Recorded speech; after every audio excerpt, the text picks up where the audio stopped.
Hi all, എല്ലാവർക്കും എൻ്റെ പുതിയ വീഡിയോയിലേക്ക് സ്വാഗതം. ഇന്ന് ഞാൻ നിങ്ങളെ കാണിക്കാനായിട്ട് ഉദ്ദേശിക്കുന്നത് സോയാ ചങ്ക്സ് പൊട്ടറ്റോ കറിയാണ്. ഇത് വളരെ ഈസി ആയിട്ടുള്ള ഒരു കുക്കിംഗ് ആണ്, സിമ്പിൾ റെസിപ്പി ആണ്. അതുപോലെ തന്നെ കറിയെപ്പറ്റി പറയാനാണെങ്കിൽ ഇറ്റ്സ് ഡെലീഷ്യസ് ആണ്, ഫ്ലേവർഫുള്ളാണ്. അപ്പം നമുക്കിനി ഇത് എങ്ങനെ ചെയ്യാമെന്ന് നമുക്ക് നോക്കാം. അപ്പോൾ ഈ പൊട്ടറ്റോ സോയാ ചങ്ക്സ് കറി ചെയ്യുമ്പോൾ ആദ്യം നമ്മൾ ചെയ്യേണ്ടത് പൊട്ടറ്റോ വേവിച്ച് വെക്കുക. അതുപോലെ തന്നെ സോയാ ചങ്ക്സ് കുക്ക് ചെയ്ത് വെക്കുക. അപ്പോൾ ഈ സോയാ ചങ്ക്സ് കുക്ക് ചെയ്യാൻ അറിയാത്തവരായ ആൾക്കാർ കാണുമല്ലോ, അവർക്ക് വേണ്ടി ഞാനൊന്ന് ബ്രീഫായിട്ട് മെൻഷൻ ചെയ്യാം. ഒന്നുമില്ല, ഒരു പാത്രത്തിനകത്ത് വെള്ളം എടുക്കുക. ആ വെള്ളം ബോയിൽ ചെയ്ത ശേഷം നമ്മളെടുത്ത സോയാ ചങ്ക്സ് അതിനകത്ത് ഇട്ട് ഒരു 1 മിനിറ്റിൻ്റെ കാര്യമേ ഉള്ളൂ. ഇടുമ്പോൾ ഒന്ന് സ്റ്റിർ ചെയ്തിട്ട് സ്റ്റൗ ഓഫ് ചെയ്യുക. പിന്നെ ആ സോയാ ചങ്ക്സ് ഡ്രെയിൻ ചെയ്യുക. ഡ്രെയിൻ ചെയ്ത ശേഷം തണുത്ത റണ്ണിങ് വാട്ടറിൽ റിൻസ് ചെയ്യുക. എന്നിട്ട് അത് അതിലെ വെള്ളം സ്ക്യൂസ് ഔട്ട് ചെയ്ത് കളയുക. അങ്ങനെ ഒരു 2-3 ടൈംസ് അത് റിൻസ് ചെയ്ത് സ്ക്യൂസ് ഔട്ട് ചെയ്ത് വാട്ടർ കളയണം. അത് എന്തിനാണെന്ന് ചോദിച്ചു കഴിഞ്ഞാൽ, അതായത് സ്റ്റോമക്കിന് വല്ല ഗ്യാസ് ഇഷ്യൂസോ വല്ലതും ഉണ്ടാകാതിരിക്കാൻ വേണ്ടി ആണ്. അതല്ല, നമ്മൾ ഈ സോയാ ചങ്ക്സ് ഇങ്ങനെ നമ്മൾ വാട്ടറിനകത്ത് റിൻസ് ചെയ്ത് സ്ക്യൂസ് ഔട്ട് ചെയ്യുമ്പോൾ ഒരു പത പോലൊരു ഇത് പുറത്തോട്ട് വരാം. അപ്പോൾ അത് 2-3 പ്രാവശ്യം അത് ചെയ്യുമ്പം ആ പത പിന്നെ കാണില്ല. അപ്പം നമുക്കിനി അടുത്ത സ്റ്റെപ്പ് എന്താണെന്ന് നമുക്ക് നോക്കാം. ഇനി സെക്കൻഡ് സ്റ്റെപ്പ് എന്താണെന്ന് ചോദിച്ചാൽ, ഒരു കടായി വെക്കുക. അത് ചൂടായ ശേഷം അതിലേക്ക് 2 ടേബിൾ സ്പൂണ് ഓയിൽ ഒഴിക്കുക. ഓയിൽ കോക്കനട്ട് ഒഴിച്ച് ബാക്കി ഏത് ഓയിലും നമുക്കിതിന് യൂസ് ചെയ്യാവുന്നതാണ്. ഒന്ന് ചൂടാകട്ടെ. എണ്ണ ചൂടായി, അതിലേക്ക് അല്പം കടുകിടുക. അതോടൊപ്പം തന്നെ ഒരു 1 ടീസ്പൂണ് സാജീരകം ഇടുക. പിന്നെ അതുപോലെ പൊട്ടി വരുമ്പോഴത്തേക്ക് ഒരു 2 മീഡിയം സൈസ് അനിയൻ ചോപ്പ് ചെയ്ത് ഇടുക.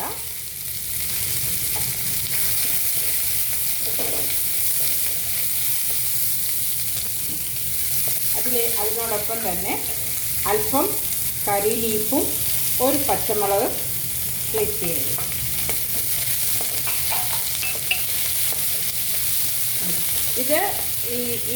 ഇത് വന്ന്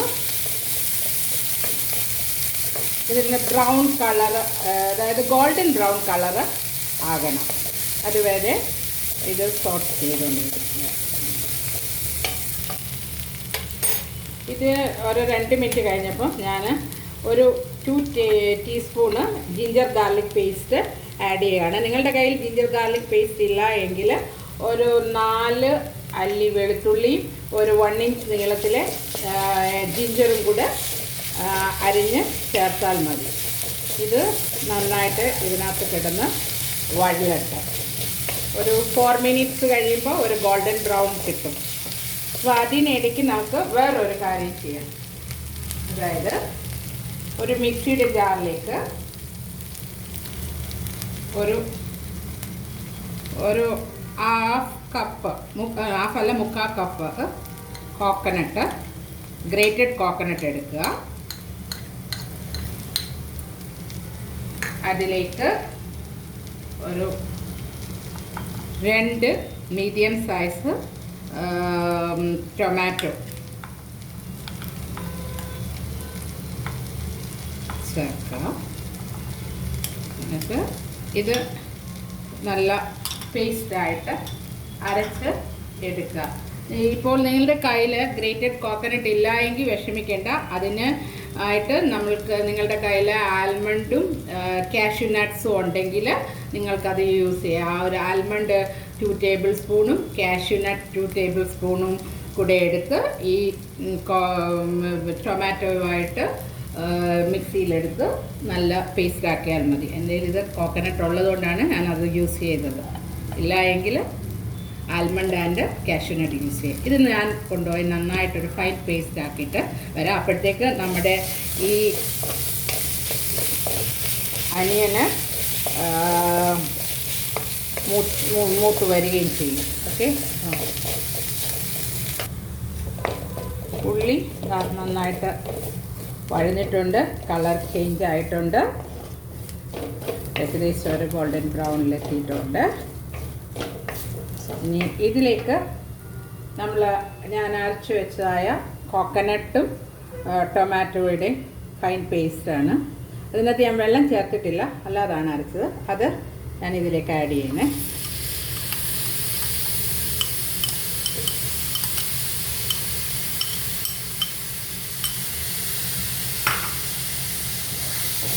വൺ മിനിറ്റ് ഒന്ന്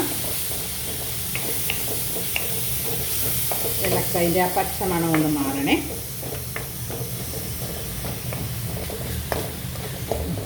അതിൻ്റെ ആ സ്മെല്ല് മാറി. ഇനി നമുക്ക് ഇത് അല്പം, അതായത് 1/4 ടീസ്പൂൺ മഞ്ഞൾപ്പൊടി, 1 ടീസ്പൂണ് ചില്ലി പൗഡർ, അത് കാശ്മീരിയോ മറ്റേതോ നോർമൽ മുളക് പൊടിയില്ലേ അതിട്ടാലും കുഴപ്പമില്ല.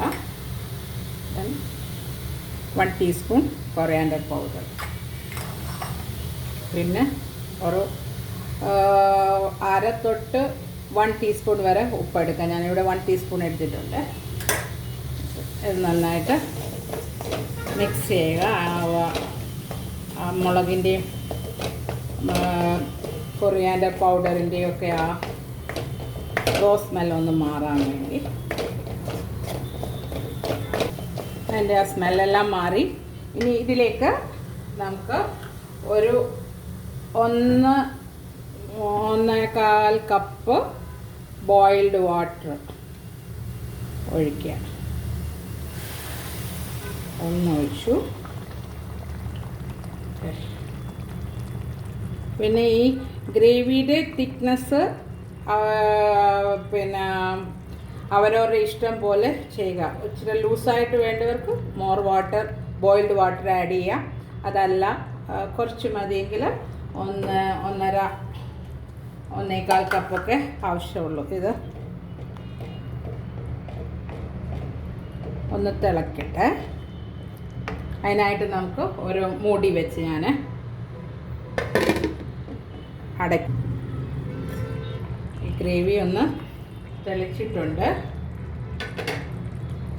ഇതിലേക്ക് പൊട്ടറ്റോ ആഡ് ചെയ്യാം. ഞാനിവിടെ 2 മീഡിയം സൈസ്ഡ് പൊട്ടറ്റോ അത് പിന്നെ വേവിച്ചതാണ്. അത് ഇതേപോലെ തന്നെ സ്മോൾ സ്ക്വയർ പീസായിട്ട് നമ്മൾ കട്ട് ചെയ്യുക. അത് ഇതിനകത്ത് ആഡ് ചെയ്തു. ഇനി പൊട്ടറ്റോ ഇല്ല എങ്കിൽ നമുക്ക് ഗ്രീൻ പീസ് വേണേലും ആഡ് ചെയ്യാം, കുഴപ്പമില്ല. പിന്നെ അതിലേക്ക് ഞാൻ പറഞ്ഞ മെത്തേഡിൽ കുക്ക് ചെയ്തായ സോയാ ചങ്ക് കൂടെ ആഡ് ചെയ്യണേ.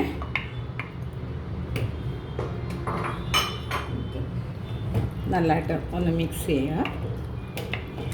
ഇൻ കേസിൽ ഇത് വളരെ തിക്കായിട്ട് ഫീൽ ചെയ്യുന്നുണ്ടെങ്കിൽ ആവശ്യത്തിന്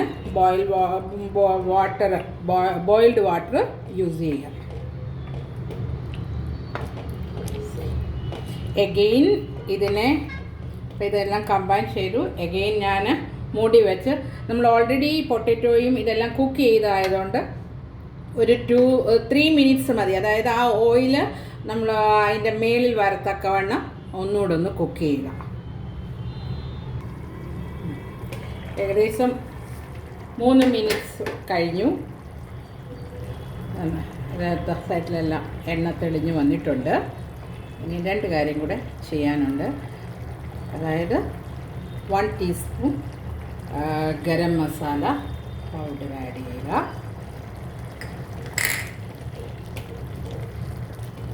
അതോടൊപ്പം തന്നെ കുറച്ച്, ഇത്തിരി വേണ്ട,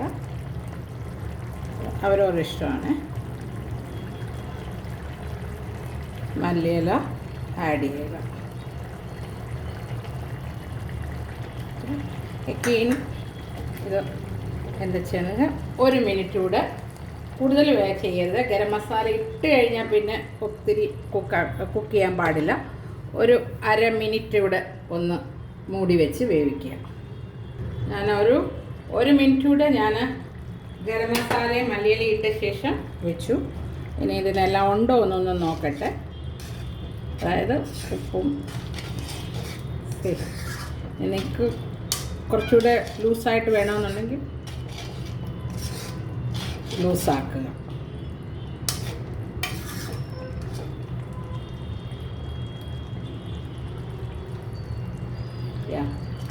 എല്ലാം കറക്റ്റാണ്. സ്റ്റൗ ഓഫ് ചെയ്യുക. ഇനി നമുക്ക് സെർവിങ് ബൗളിലേക്ക് മാറ്റാം. പിന്നെ ഒരു കാര്യം കൂടെ, ഈ കറി നമ്മൾ ചെയ്യുമ്പം അതായത് കഴിക്കുന്നതിന് അതായത് ഒരു മിനിമം ഒരു 2 hours ബിഫോർ ചെയ്താലേ അതിൻ്റെ ആ ശരിക്കുള്ളതായ ടേസ്റ്റ് നമുക്ക് കിട്ടത്തുള്ളൂ. അപ്പോൾ എപ്പോഴും അത് ഓർക്കുക. പിന്നെ നിങ്ങൾ ചെയ്യുക.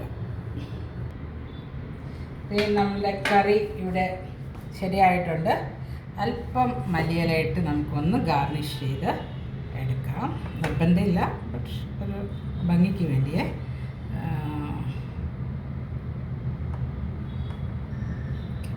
ഈ കറി നിങ്ങൾ എല്ലാവരും ചെയ്ത് നോക്കണം.